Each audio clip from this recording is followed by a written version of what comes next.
Hozirgi kunda ko'p uchraydigan muammolardan biri bu yuzdagi dog'lar. Yuzdagi dog'lar qayerdan paydo bo'ladi?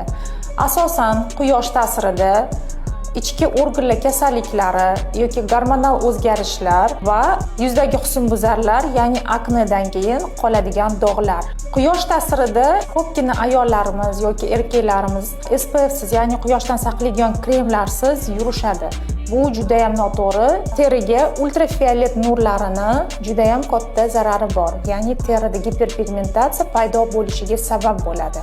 Ikkinchisi gormonal o'zgarishlar. Bu ayollarda homiladorlik vaqtida yoki menopauza paytida imенно o'sha gormonal buzilishlar oqibatida yoki fiziologik gormonal o'zgarishlar hisobiga bu dog'lar paydo bo'lishi mumkin. Uchinchisi, bunda aknedan keyin, ya'ni husnbuzardan keyin dog'lar. Bu, конечно, terini, husnbuzarlarni qanchalik darajada chuqurligiga bog'liq va yuz terisini fototipiga bog'liq bo'ladi.